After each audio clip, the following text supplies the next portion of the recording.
Every country on Earth owes money. Every single one.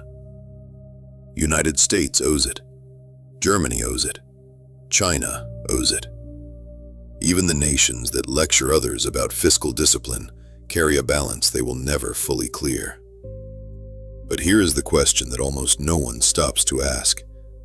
If every country is the borrower, who is the creditor? The answer begins with a fact so fundamental, it rewrites everything you thought you knew about money. In the current system, money is not a physical asset. It is not gold. It is not a store of value sitting in a vault somewhere. It is a promise to pay.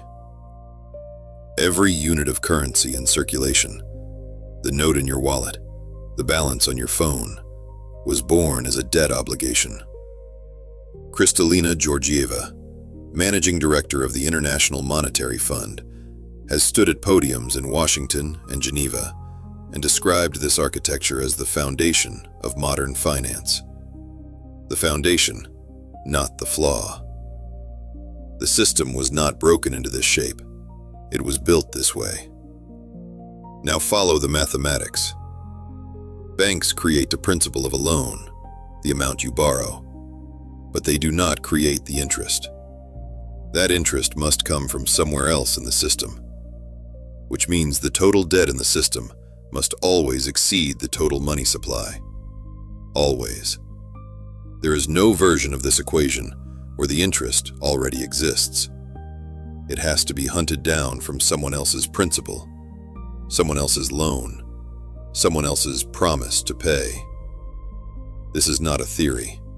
It is basic math. The trap is elegant. If every debt on Earth were paid back tomorrow, every mortgage, every government bond, every corporate credit line, there would be no money left in circulation. Zero.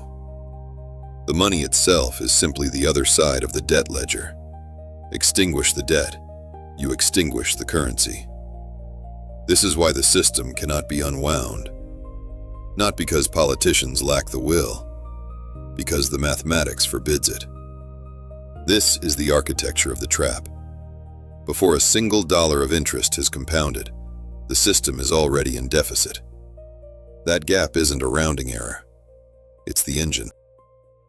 In August 1971, President Richard Nixon walked into a television studio and, in 11 minutes, ended the agreement that had anchored the global economy for 26 years. No vote, no international consensus. One man, one broadcast, and the last physical tether connecting the world's reserve currency to a tangible asset was cut. The dollar was no longer backed by gold. It was backed by the word of the United States government. That word, in the language of central banking, is called faith and credit. The machine had just been handed an unlimited fuel supply. Unlimited. Now, the mechanism accelerates.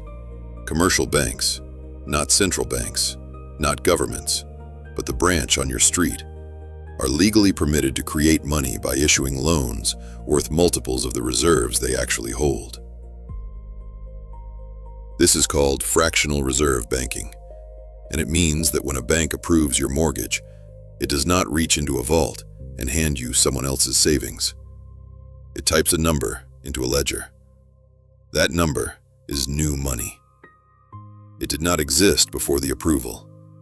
The reserves behind it are a fraction, a thin sliver of the total obligation the bank has just created. Ajay Banga, president of the World Bank, has described the architecture of modern credit creation as the engine of global development. The engine runs on air. When that engine begins to stall, when private credit contracts and the economy slows, governments have a third tool beyond taxation and borrowing from the public. Central banks now deploy what is formally called quantitative easing, the purchase of government debt using newly created digital credits. In plain language, the government issues a bond, a promise to repay, and the central bank buys that bond with money it created at the moment of purchase. The government has, in effect, borrowed from its own printing press. The debt is real. The money that bought it was not there yesterday. This is not an emergency measure deployed once in a crisis. Since 2008, it has become standard operating procedure across the United States, the European Union, Japan, and the United Kingdom. Standard procedure. 3 mechanisms operating without a ceiling. Each one feeds the other, turning the global economy into a high-speed centrifuge. The math problem we started with, the missing interest, doesn't just exist anymore. It grows. The glitch has become the fuel. The gap is permanent. In the fourth quarter of 2025, global debt hit $348.3 trillion. Not gradually, not incrementally. In a single year, the total surged by $29 trillion, a volume larger than the entire economic output of the United States. That number did not arrive as a warning. It arrived as a quarterly report, filed, noted, and moved past. Kristalina Georgieva's institution, the IMF, recorded it. The machine kept running. Now hold that figure against what the world actually produces. The global debt-to-GDP ratio stood at 308% in 2025. That means for every dollar of goods and services the entire planet generated in a year, the world carried $3.08 of debt. Every hospital built, every crop harvested, every product shipped, 3 times over, already owed. This is not a ratio that corrects itself through growth. At 308%, growth does not close the gap. Growth services the interest. The principal remains, but that interest was never created with it. In 2026, the demand is only accelerating. Governments and corporations are projected to borrow another $29 trillion from markets, a 17% jump from 2024 levels. This isn't new money for new projects. It's the system rolling yesterday's interest into tomorrow's principal, just to stay upright. Even the tech giants have joined the queue.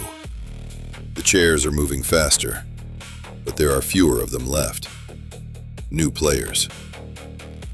What the quarterly reports do not show is the volume that never appears on any sovereign balance sheet. Off-balance sheet obligations, contingent liabilities, unfunded pension commitments, derivative exposures that exist in the architecture of the system but carry no formal line in any government's published accounts, represent a shadow total that no institution has fully mapped. The IMF publishes the $348.3 trillion figure. Ajay Banga's World Bank tracks the sovereign component. But the models that calculate the threshold at which a debt structure becomes self-consuming, the point where interest obligations begin to crowd out every other function of government, those models are not public. The default threshold calculations exist. They are simply not released. This is the race. Not against a foreign creditor, not against a rival economy, but against the mathematics built into the system at its foundation. Principle created, interest omitted, from day one. Mathematically, every child born in 2026 arrives with a $42,475 inheritance of debt they never spent. They didn't sign for the loan, but they are the collateral. The mechanism has not changed. We've simply added more zeros to the trap.